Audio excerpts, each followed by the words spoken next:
नमस्कार, मैं हूं दीपक और आप देख रहे हैं डीएसके टॉक्स। अच्छा, ये कल रात के एपिसोड की हम बात करें उसके पहले कम्युनिटी पोस्ट में मैंने एक लिंक शेयर किया है जो कि आपको लेके जाएगा इंस्टाग्राम पेज पर, जहां आपको देखने को मिलेगा प्रियंका चहार चौधरी का एक बार फिर से खुद को एक्सपोज करने वाला एक क्लिप, जहां पर वो सौंदर्या को और अर्चना को चोर चोर बोल रही है और बड़ी बड़ी बातें करी कि चोरी करना उसके खानदान की आदत नहीं है। अरे भाई साहब, जब जब ये प्रियंका चहार चौधरी बड़ी बड़ी बातें करती है वो कहीं ना कहीं खुद को ही एक्सपोज करके रख देती है। पिछले ही वीक जब वो राशन वगैरह और किस्मत का जो खेल चल रहा था, कितनी सफाई से ये प्रियंका ने, सृजता ने और टीना ने वो आवाकाडो बटर ये सब चुराया था। और उसी एपिसोड के एंड में ये टीना ने चॉकलेट चुराई थी, ब्रांडेड चोरनी की थंबनेल डाली थी मैंने, और कैसे वो चोरी की चॉकलेट ये खा रही थी। मतलब कितनी बेशर्मी से ये प्रियंका चहार चौधरी दूसरों से बड़ी बड़ी बातें करती है, बट जब जब ये खुद को महान दिखाती है, बड़ा दिखाती है, वो खुद ही खुद को एक्सपोज करके रख देती है। एंड कल के एपिसोड का एक और एपिक बेइज्जती वाला मोमेंट वो भी इस जग्गा के ही खाते में गया है, जब अर्चना और उसका भाई गुलशन the rocking rock star,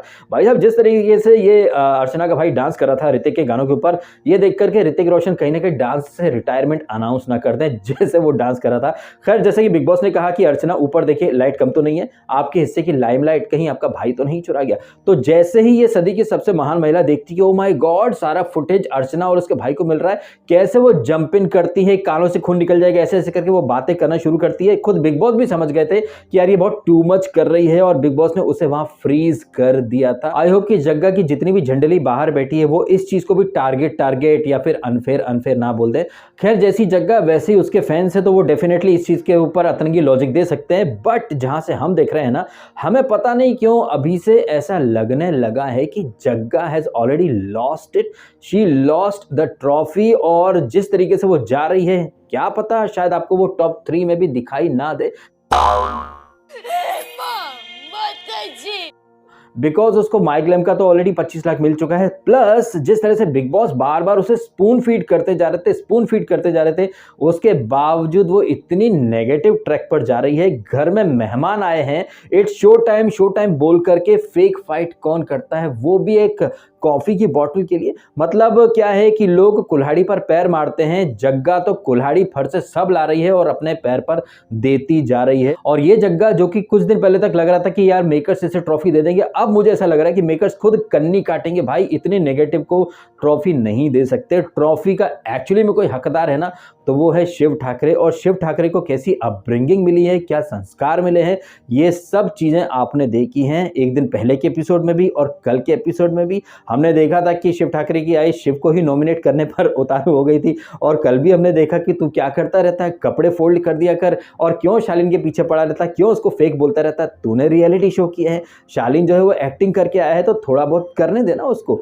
I really don't think कि शिव की आई जैसा कोई और फैमिली मेंबर कभी बिग बॉस के किसी सीजन में आया हो, क्योंकि हम हर बार देखते हैं कि लोग अपनी औलाद या फिर अपने पुत्र या फिर अपने पारिवारिक सदस्य को ऊपर उठाने के लिए दूसरों की कमी जो है वो हाईलाइट कर देते हैं। लेकिन शिव की आई ने तो शालीन को क्या जबरदस्त तरीके से ट्रीट किया है। और शालीन जब से टीना से और जग्गा से दूर हुआ है, शालीन एक्चुअली में शालीन लगने लगा। शालीन मतलब संस्कारी। इनफैक्ट अगर मैं ये कहूं कि पिछले 2 एपिसोड से ना शिव की आई के साथ साथ अगर किसी और ने दिल जीता है ना, तो वो है शालीन भनोट। हालांकि महफिल लूट ली है अर्चना के भाई ने, लेकिन दिल जरूर जीत ली है शालीन ने और शिव की आई ने। जिस तरीके से शिव की आई जब सवेरे उठती है और पूछती कि शिव कहाँ सो रहा है, शालीन वाज द वन जो उठ करके आता है, बोलता है चलो मैं आपको लेकर के चलता हूँ। वो दिखाता भी है कि शिव का रूम कहाँ है, और साथ ही साथ उसका बार बार पैर छूना और ये कहना कि आपका बड़ा बेटा है मुंबई में, आपका घर है। भाई शालीन, तुमने दिल जीत लिया है एक्चुअली में। और यहां से ये भी साबित हो रहा है कि अगर शालीन ऐसा ही रहता डे 1 से, लड़कियों के चक्कर में अगर अपना गेम बर्बाद नहीं करता, तो कोई बहुत बड़ी बात नहीं है। शालीन शायद शिव ठाकरे से भी बहुत आगे आ जाता, कई बार कैप्टन बन चुका होता। लेकिन लड़कियों के चक्कर में शालीन ने अपने गेम की मां बहन करके रख ली है। मैं ये शब्द यूज करना नहीं चाहता था, बट शालीन का जो गेम रहा है ना, टीना के चक्कर में या फिर सौंदर्य से किस वगैरह करना, इन सारे चक्करों में शालीन ने अपने गेम की वाट लगा डाली है। वो थोड़ा सेंसिबल तरीके से चलता, बहुत ही समझदारी से अगर वो एक्ट करता, तो बहुत ही अलग साइड हमको देखने को मिलता। लेकिन हर वीकेंड ये टीना के चक्कर में बन गया कुत्ता, बंध गया पट्टा। अब शालीन ने भले ही जीत लिए हैं सबके दिल, लेकिन एक्चुअली में अर्चना के भाई ने जीत ली है, लूट ली है महफिल। जिस तरीके से वो एंट्री करता है, अब्दू को गोदी में उठाता है, डांस करता है नॉन स्टॉप, बचर बचर बचर बचर। और ये अर्चना जो कि राशन के लिए फ्रीज बन करके खड़ी थी, कैसे थोड़ी देर के लिए वो भूल जाती है कि यहाँ टास्क भी चल रही है, मम्मी नहीं आई, तूने मम्मी को नहीं आने दिया, तू फुटेज का भूखा है, तू खुद यहाँ हीरो बनने के लिए चला है।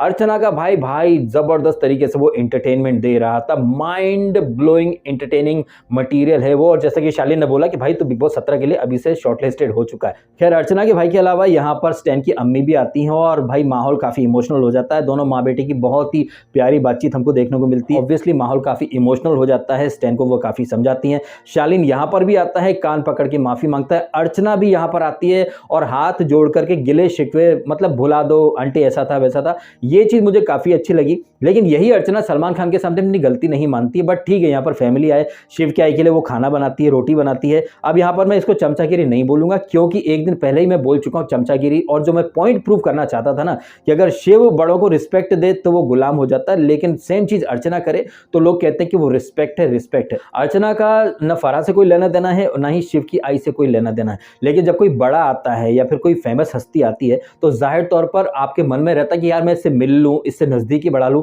यही चीज अगर शिव करे तो फिर वो गलत कैसे हो जाता है, यही चीज अर्चना करे तो वो सही कैसे हो जाती है। ये दोहरे मापदंड हैं, ये डबल स्टैंडर्ड हैं जो कि आप सबको दिखाई दे रहे हैं। मैं कंटेस्टेंट की बात नहीं कर रहा हूं, कंटेस्टेंट को सपोर्ट करने वाले फैंस की बात कर रहा हूं। जिस तरह से अंदर वो मंडली करते रहे, अब उसी मंडली में सब आकर के बैठ गए। जिस तरीके से इसकी स्टैन की अम्मी ने या फिर शिव की आई ने और फराह ने सबको ट्रीट करा, आई डोंट थिंक कि वहां किसी से भेदभाव हुआ है। एंड इसका वैलिडेशन तो खुद साजिद ने दे दिया ना कि फराह है उसकी बहन, लेकिन वो फराह साजिद से कम बाकी घर वालों के साथ ज्यादा उठ रही है, बैठ रही है। और ये फराह खान जो कि बहुत ब्लंट है, लेकिन कैसे वो वहां पर सारे घर वालों को बहुत ही प्यार से ट्रीट कर रही थी। हाँ, थोड़े से टोंट जरूर मारे थे, जैसा कि शालीन को बोला था ना कि तेरी औकात तो माहिन से भी बदतर है, एटलीस्ट ना माहिन से तो बेटर तरीके से बात कर लेती है। और सबसे ज्यादा फराह का टाइम अर्चना के साथ ही बीता है। लेकिन इस चीज को लोग रिस्पेक्ट बोल देंगे, बड़ों का आदर बोल देंगे। यही नहीं, एक दिन पहले ये जग्गा जो कि शिव को गुलाम गुलाम बोलती रहती थी, साजिद के लिए क्या बोल रही थी,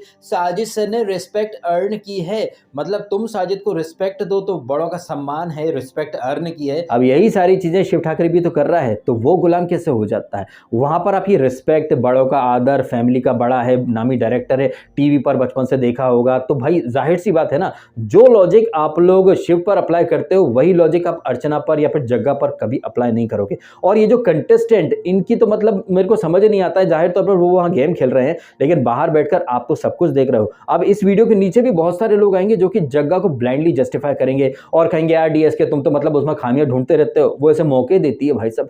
फैमिली वीक में अगर वो थोड़ा सा कंट्रोल कर लेती खुद को, ये वीगन भी बांटो वीगन भी बांटो, मतलब ये कौन सा लॉजिक होता है यार। मतलब ये लॉजिक ही समझ में नहीं आया मुझे। और जिस तरीके से ये बंटी नाम है ना इसका, और जग्गा के भाई का, इसके मुंह पर बोल के चली गई जो ये सौंदर्या और अर्चना की वीगन वीगन बाहर जाकर भर देना इसका घर। क्या मिल गया तुमको यार बेइज्जती करा के। और ये जग्गा 2.0 जो कि एक वीक पहले आवाकाडो बटर ये सब चुरा रही थी, वो किस मुंह से बोलती है कि चोरी उसके खानदान में कोई नहीं करता, ये वो बातें। और तुम अपनी सहेली को जाकर के बोलो, कौन सी सहेली। ये सौंदर्या और अर्चना तो तुम्हारी ही सहेली थी ना 2 वीक पहले। टीना तो मतलब के लिए तुम्हारे पास आ गई हो, और ये टीना जिसको बिग बॉस ने, सलमान ने ऑफिशियली चोर डिक्लेयर कर दिया। और यही नहीं, अभी 2 दिन पहले शेखर सुमन आए थे वो कैमरा वाला सीन करने, वहां पर कैमरा बोल रहा था ना कि बिग बॉस के घर में ऐसा कुछ भी नहीं है जो कि इसने टीना ने चुराया नहीं हो, और ये चोरनी टीना महान महिला की दोस्त है। तो यहीं पर आप समझ लीजिए कि खुद को महान दिखाने के चक्कर में, बड़ा दिखाने के चक्कर में इस जग्गा ने कैसे ही अपने पैरों पर बड़ी वाली कुल्हाड़ी मार ली है। अच्छा, बाकी की बातें हम आगे करें उसके पहले मैं एक चीज यहां पर बोलना चाहूंगा। ये नहीं कि आपको वीडियो को लाइक करना, सब्सक्राइब करना, ये तो खैर आप कर ही लेंगे। एक जो पॉइंट है ना वो पिछले 3-4 दिनों से मेरे माइंड में रहता है, लेकिन मैं वीडियो में जब आता हूं बोलने तो पता नहीं क्यों वो पॉइंट स्किप हो जाता है। इससे पहले कि मैं स्किप कर दूं वो पॉइंट यहां पर बोल देता हूं। अभी टीम इंडिया श्रीलंका का मैच चल रहा है। अभी हमने वनडे सीरीज का पहला मैच जीत लिया है। T20 सीरीज में जो दूसरा मुकाबला था, कहां पर था, आई थिंक पुणे में था, जहां पर हमारी टीम इंडिया हार गई थी, क्योंकि उस मैच में 9 बॉल पर 9 बॉल हुए जा रही थी, ऐसी ही एक नो बॉल फेंकी थी उमरान मलिक ने, उस बॉल पर पड़ गया छक्का। लेकिन बॉल छक्के में जाए इसके पहले आई थिंक फील्डिंग यूजी चहल कर रहा था, उसकी एक्चुअली हाइट भी कम है, उसने ट्राई किया लेकिन वो कैच नहीं कर पाया और बॉल छक्के में चली गई। और उमरान के रिएक्शन बहुत ज्यादा फ्रस्ट्रेशन वाले थे, अरे यार क्या करते हो यार, तुमसे कैच नहीं होता, ये वो। लेकिन आई थिंक 5 सेकंड के बाद उमरान को पता चलता ओ माय गॉड ये बॉल तो नो बॉल थी। मतलब ब्लंडर की शुरुआत हुई थी उमरान के खुद की तरफ से। लेकिन ये उमरान मलिक जिसको कि एम्पायर बताया कि नो बॉल थी, उसके पहले ये उमरान मलिक यूजी या फिर ये कहें सामने वाले फील्डर के ऊपर अपना गुस्सा दिखा रहा था कि क्या यार तुमसे कैच नहीं होता, विकेट मिल सकता था। लेकिन 5 सेकंड के बाद उमरान को पता चलता है कि भाई ये तो नो बॉल थी, और ये नो बॉल तो खुद उमरान मलिक ने करी थी। अगर कैच हो भी जाता तो विकेट तो नहीं मिलता, फ्री हिट तब भी मिलती, और फ्री हिट पर अगली बॉल पर चौका छक्का कुछ भी पड़ता। तो यही सीन हम बिग बॉस के अंदर भी देखते हैं, एक नहीं कई बार हम देख चुके हैं कि चाहे अर्चना जो कि 12 सेकंड बोलती रहती है, या फिर ये जग्गा, सौंदर्य, अर्चना जब ये एक टीम में थे तो हमेशा बोलते थे बिग बॉस अनफेयर है, टास्क में इनको देते हैं प्रिविलेज, हमको कुछ नहीं मिलता। जबकि एक नहीं कई मौके मिले हैं जहां पर इसको, प्रियंका को, अर्चना को, सौंदर्य को भी अपनी काबिलियत दिखाने के मौके मिले थे। लेकिन ये अपने जो मौके मिलते हैं ना, ये उन पर ध्यान नहीं देते हैं, ये एक्सक्यूज या फिर ये कहें क्राई बेबी या फिर ब्लेम गेम में इतने ज्यादा बिजी हो जाते हैं अर्चना, सौंदर्य, प्रियंका, कि हाथ को आया हुआ मौका भी ये लोग बर्बाद कर देते हैं और लग जाते हैं दूसरे के ऊपर अपनी फ्रस्ट्रेशन निकालने में। कई बार ना गलती सामने वाले की नहीं अपनी भी होती है। मैं अपना एग्जांपल दूं, कई बार ऐसा हुआ कि मेरे वीडियो जो हैं वो यूट्यूब ने उड़ा दिए। इनफैक्ट कल भी एक ग्लिच चल रहा था। अब यहां पर क्या हुआ कि कल जो मैंने वीडियो डाला था एक दिन पहले, वो वीडियो जो है वो फ्रीज हो गया, मतलब उसके व्यूज बढ़ी नहीं है, लाइक बढ़ते गए लेकिन व्यूज वहीं के वहीं अटक गए, और कछुए की रफ्तार से उसके व्यूज धीरे धीरे मतलब अपडेट होना शुरू हुए। मैंने यूट्यूब को कंप्लेंट करी तो बोलते कि भाई साहब it's a non issue, please be patient, आपका ये इश्यू रिजॉल्व हो जाएगा। अब यहाँ पर तो यूट्यूब की गलती थी, उन्होंने मान लिया, लेकिन कई बार हमारी भी गलती रहती है। जैसे कि मेरे 1-2 वीडियो उड़ा दिए कलर्स वालों ने, क्योंकि मैंने ही उन्हें मौका दिया था ना। मैं अगर वो खतरों के खिलाड़ी के क्लिप नहीं डालता तो शायद वो लोग मेरे वीडियो पर स्ट्राइक नहीं मारते। तो यहाँ पर आप मेरे एग्जाम्पल से सीख सकते हैं, जरूरी नहीं कि हर बार हम ही सही हो, कई बार सामने वाला भी सही हो सकता है और गलती हमारी तरफ से भी हो सकती है। ये जो एक्सेप्टेंस, ये जो होता है ना कि हाँ भैया हम भी गलत हो सकते हैं, ये क्वालिटी जग्गा में आपको कभी ढूंढने से नहीं मिलेगी। ये जग्गा जो हमेशा स्टार्ट से बोलती है कि वो सच्चाई का साथ देती है, महानता की मूर्त है, ये वो, लेकिन आज तक उसने कभी स्वीकार नहीं करा कि उसकी साइड से ब्लंडर होते आए हैं। लेकिन आप इसे विधि का विधान कहिए या फिर कर्मा कहिए, जब जब ये जग्गा बड़ी बड़ी बातें करती है, अगले ही एपिसोड में या फिर उसी एपिसोड में उसको वड़ा पाव खाने की नौबत आ जाती है। फैमिली वीक चल रहा है, आराम से शांति मंडपम चल रहा है, वहां पर भी it's show time Honey, it's show time. I think big boss 13 में सलमान खान ने इट्स शो टाइम बोल करके आसिम को बहुत ज्यादा झाड़ दिया था। अब देखना चाहूंगा कि सलमान खान यहां पर जग्गा को झाड़ते हैं या नहीं, क्योंकि यहां पर इस फसाद की कहीं कोई जरूरत नहीं थी। अब ये तो पूरी दुनिया जानती है कि ये टीना द ब्रांड क्लासी महिला कितनी नेक्स्ट लेवल की चोरनी है। और चूंकि बिग बॉस ने अभी राशन सबके लिए दिया है, कॉमन में राशन दिया है, किसी ने अर्न नहीं किया है, तो वो जो राशन जो कि कॉमन में है, ऐसे में टीना की कौन सी ट्रेन छूटी जा रही जब उसने कॉफी की बोतल चुरा करके रख ली। अब सामने वाला कॉफी पिए ना पिए, क्या खाए क्या ना खाए, इसका फैसला करने वाली टीना दत्ता या फिर ये जग्गा कौन होती है। उसके ऊपर जग्गा क्या भाई, बंटी का मतलब खानदान ही देख लो भाई साहब, उल जलूल लॉजिक देते रहते। चलो वीगन भी बटेगा, अरे वीगन क्या बटेगा, अगर टोफू का एक टुकड़ा आया है तो मतलब क्या वो 12 लोग खाएंगे क्या उस टुकड़े को। कॉफी की बोतल कोई इतनी सी तो नहीं रहती है, उसमें भी मतलब ये कि चलो कॉफी बटेगी, जैगरी बटेगी, ब्रो। अरे भाई साहब, जब आपको लगने लगता है कि शायद यहां से जग्गा बहुत अच्छा कमबैक करेगी, लेकिन तभी जग्गा अपने पैर पर कुल्हाड़ी मारती है। या फिर ये कहें कि ये जग्गा जिसको थोड़ा सा भी कुछ सपोर्ट मिल जाता है तो वो मतलब बौखला जाती है। जब तक अंकी था तब तक अंकी करते हुए चढ़ पड़ती थी लोगों के ऊपर, क्योंकि एक बैक ऑफ द माइंड एक रहता है कि हाँ भाई साथ में है कोई अपना पार्टनर बाहर से आया हुआ। अब यहां पर उसका भाई आया तो भाई के सपोर्ट से मतलब ऐसी बौखला गई। और बिग बॉस तो जबरदस्त तरीके से खेल ही रहे हैं, और बिग बॉस तो इस सीजन में खुल करके खेल ही रहे हैं। बिग बॉस ने कई बार इसको प्रियंका को एक्सपोज करा है, इनफैक्ट कल भी बोला इसको बंटी को कि तुमने अपनी बहन की इंस्ट्रक्शन सुन ली है ना पूरी तरीके से। मतलब भाई जो है ना उसकी खुद की कोई थॉट प्रोसेस नहीं है। एक दिन पहले नॉमिनेशन में भी कैटेगरी बोल करके, मतलब भाई भी पोपट है। तो अब इन पोपट लोगों को पोपट बोला जाए तो लोगों को मतलब प्रॉब्लम होने लगती है। भाई का खुद का कोई थॉट प्रोसेस तो होना चाहिए, लेकिन नहीं, बोल दिया मतलब वही करो। और इसी बात के ऊपर बिग बॉस ने भी तंज मार दिया कि हाँ भैया बंटी, सुन ली ना तुमने प्रियंका के इंस्ट्रक्शन, या हमें कुछ और बताना पड़ेगा। तो आप समझ जाएं कि खुद बिग बॉस भी कितना तंग आ चुके हैं। ये प्रियंका जो कि अर्चना के भाई से कह रही थी कि ये इतना बोलती कि कान से खून आ जाता है, कान से खून आ जाता है। कट टू अगली फ्रेम में बिग बॉस ने इसको प्रियंका को फ्रीज कर दिया कि बहन तुम चुप रहो, एक्चुअली में खून जो रहता है ना वो तुम्हारी बातों से आने लगता है। तो प्रियंका की भर भर के बेइज्जती होती है, वो तो हर एपिसोड में बेइज्जती करवाई लेती है। वहीं शिव कहिए, शिव की आई कहिए, स्टैन कहिए, स्टैन की अम्मी कहिए, जबरदस्त तरीके से इन्होंने दिल जीते हैं। गुलशन ने तो जबरदस्त एंटरटेन किया है। एक चीज और आपको यहाँ देखने को मिली होगी, मैंने ये चीज नोटिस की है इसलिए मैं यहाँ पर हाईलाइट कर रहा हूँ। शालीन, जिसको मैं कुछ भी बोलूं, लेकिन शालीन ने काफी संस्कार दिखाए हैं, चाहे वो शिव की आई हो, बहुत बेहतरीन तरीके से शिव की आई के साथ उसने बिहेव किया है। शिव की आई भी काफी ज्यादा सपोर्ट कर रही थी शालीन को कि उसको कैप्टन बन जाने दे लाला एक बार। और हमने कल देखा भी, शालीन को बाहर निकाला जा सकता था पहले राउंड में, लेकिन शिव शालीन का नाम नहीं लेता है, वो सौंदर्य और टीना को बाहर निकलवा देता है। अब ये दोनों मिलकर के शालीन को शायद बाहर करवा सकते हैं और शिव ठाकरे वापस से कैप्टन बन जाएगा। आई थिंक 4th टाइम वो कैप्टन बनेगा। हालांकि वो बनना नहीं चाहता, लेकिन जैसे कि केजीएफ का डायलॉग है ना, captaincy captaincy captaincy, I don't like I avoid, but captaincy likes me, I can't avoid. तो कैप्टनसी खुद आ रही है शिव के पास, तो भाई वो क्या कर सकता है। खैर, हम बात कर रहे थे शालीन की। शालीन ने ना सिर्फ बहुत ही बेहतरीन तरीके से खुद को प्रेजेंट किया है, बार बार वो पैर भी छू रहा था। शिव की आई के पैर छुए, स्टैन की अम्मी के पैर छुए, इसके निम्रत के पापा है उनसे भी काफी बढ़िया तरीके से मिला। वहीं साजिद खान, जो कि आई थिंक उम्र में निम्रत के पापा से ज्यादा छोटा है नहीं, पर वो पैर छूता है और शिव की आई के भी मतलब उसने पैर वगैरह छुए। But what about stand? अब कई लोग कहेंगे भाई उनके रिलीजन में ऐसा नहीं होता पैर छूने का, लेकिन क्या स्टैन और निम्रत के पापा एक ही एज के हैं क्या? जिस तरह से वो हाय ब्रो, मतलब यार I did not like it at all. आप पैर नहीं छू रहे, नमस्ते तो कर सकते हो, हिंदी गले में टांग कर घूमते, हिंदी मातृभाषा। आप हिंदुस्तानी कल्चर को प्रमोट करना चाहते हो या फिर क्या करना चाहते हो? मतलब उम्र दराज वो आदमी है, कितना आई थिंक 70 समथिंग तो होंगे ना वो। एक तरफ एमसी स्टैन गले में हिंदी डाल के घूमता रहता है, हिंदी हिप हॉप को, देसी कल्चर को, हिंदी मातृभाषा, मतलब एक तरफ आप वो बातें करते हो, दूसरी तरफ आप तकरीबन 70 साल के आदमी के साथ हाय ब्रो ये कर रहे हो। वो तो आ रहे हैं बड़प्पन दिखाते हुए तुमसे मिलने की, यार फर्स्ट टाइम तुमको पर्सनली मिल रहा हूं। अब क्या है कि निम्रत के पापा तो आ रहे हैं, वो बड़े हैं, वो तो मतलब गले लगेंगे या जो भी है, लेकिन तुमको तो पता है ना वो तुमसे या तुम्हारे पिता की उम्र से भी काफी बड़े हैं। तो आई वॉज एक्सपेक्टिंग कि भाई वो बंदा पैर छुएगा, चलो तुमने नहीं छुए, तुम अपने रिलीजन का वास्ता दे सकते हो, लेकिन साजिद भी तो उसी कम्युनिटी से आता है, तो साजिद का रिलीजन अलग है क्या? यहाँ पर एक ही बात आती है भाई साहब, अब कई लोग इस चीज़ को अलग तरीके से ट्विस्ट कर लेंगे, लेकिन मेंटेलिटी की बात आ जाती है। अगर शिव ठाकरे अपनी आई के साथ साथ इसकी स्टैन की अम्मी के भी पैर छू रहा है, तो ये संस्कार दिख रहे हैं शिव के, शालीन के और साजिद के। और एमसी स्टैन भाई साहब वेरी वेरी वेरी डिसअपॉइंटिंग। एक तरफ आप देसी हिप हॉप को प्रमोट करना चाहते हो, हिंदी मातृभाषा कल्चर की बात करते हो, but this was the right moment जहां आप अपने फैंस को बताओ कि भाई हम हिंदुस्तानी कल्चर के हैं और हमारे हिंदुस्तानी कल्चर में बड़ों का अभिवादन पैर छू करके किया जाता है, but he lost that opportunity। अब इस चीज को यहाँ पर हर कोई अपने अपने तरीके से लेगा, but I am an Indian और हमारे इंडिया में बड़ों के पैर छू करके उनका सम्मान किया जाता है। एमसी स्टैन पता नहीं कौन से इंडिया या फिर कौन से देसी हिप हॉप या फिर कौन सी हिंदी मातृभाषा कल्चर को प्रमोट कर रहा है वहां पर, टोटली डिसअपॉइंटिंग। एनीवे, निम्रत के पापा आते हैं, वो निम्रत के साथ शिव, साजिद, मंडली, अर्चना, शालीन सभी से मिलते हैं। अर्चना की तो सब ने बहुत तारीफ करी है और अर्चना जिस तरह से स्टैन की अम्मी से मिलती है, हाय आंटी गलती हो गई ये वो, और जिस तरह से शिव की आई के लिए वो पराठे बना रही थी, शिव की आई जो कि बाहर कहीं किसी हाथ का नहीं खाती है, अर्चना के लिए वो वेट करती हैं, सब मिल करके वेट करते हैं कि अर्चना भी आ जाए। तो एक फैमिली वाला माहौल तो बना था और यहाँ पर अर्चना ने भी वाकई में दिल जीते हैं।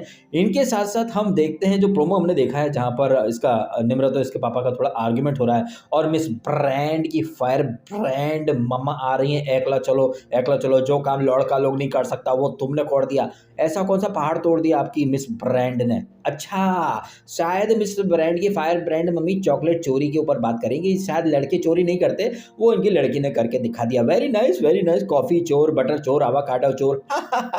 सही बात है। वैसे जैसे क्रिकेट में इंडिया पाकिस्तान एकदम आर्क राइवल्स हैं, वैसे ही शालीन और टीना की मम्मी दो राइवल्स कैसे घर के अंदर प्रवेश करते हैं, माहौल काफी इंटरेस्टिंग सा हो जाएगा। अब शालीन की मम्मी, सौंदर्य की मम्मी, अब्दू के लिए एक कॉमेडियन और टीना की मम्मी, ये जो भी लोग घर के अंदर आएंगे ये क्या करते हैं क्या नहीं, ये तो हम आज रात के एपिसोड में देखेंगे। लेकिन इस एपिसोड से फराह खान अपना सरप्राइज, अरे भाई ये प्री प्लान बर्थडे के दिन ही यहाँ फराह खान को बुलाना एक सरप्राइज एक्टिविटी थी। 350 नहीं 270 का केक और ये साजिद का इंटरव्यू, इतना फालतू इतना पकाऊ इंटरव्यू, मतलब नींद आ जाए ऐसे में भी वहां पर जग्गा इसको फराह को मस्का पॉलिश करने के लिए गला फाड़ फाड़ के हंस रही थी, क्रिंज टाइप की क्वेश्चन आंसर। खैर यहाँ पर फराह खान सबको केक वगैरह खिला करके चली जाती हैं, शिव की आई भी चली जाती हैं और यहाँ पर वो आई हैं स्टैन की अम्मी, जो कि यहाँ पर टास्क वगैरह में पार्टिसिपेशन चल रहा है। और हाँ, जिस तरह से अर्चना और ये सब फ्रीज बन करके खड़े थे और गुलशन वहां पर सब्जी घुमाया जा रहा है, भाई Gulshan was the star of the episode yesterday. ना सिर्फ गुलशन ने अर्चना की लाइमलाइट बल्कि सारे घर वालों की लाइमलाइट भी चुरा ली। हालांकि थोड़े थोड़े टुकड़ों में घर वाले कहीं ना कहीं हमें दिखते रहे हैं, जैसे कि अब्दू वो भागता फिरता दिखाई दिया। अब्दू शिव के साथ बात करता था कि will go to Big Boss UK, Big Brother UK, ऐसे करके वो बात कर रहा था। And Shalin as always weekend आने के पहले वीकेंड की स्क्रिप्ट लिखने में तैयार था कि मेरी कुंडली में सलमान दोष है। सलमान भाई क्या बोलेंगे, शिव की आई बोलती कुंडली वगैरह कुछ नहीं, सब अपने हाथ में होता है। एक्चुअली में सब कुछ अपने हाथ में होता है, जैसा हम चाहेंगे वैसा हमारे जीवन में होता है। खैर इन तमाम बातों के अलावा घर में होती है अगले कैप्टन चुनने की एक टास्क शुरू, जहां पर वेजिटेरियन शिव ठाकरे वो जो चिकन वाली टास्क सबसे ज्यादा चिकन खा के वहां पर वो बन जाएगा कैप्टन, और चिकन मैन उर्फ चिकन भनोट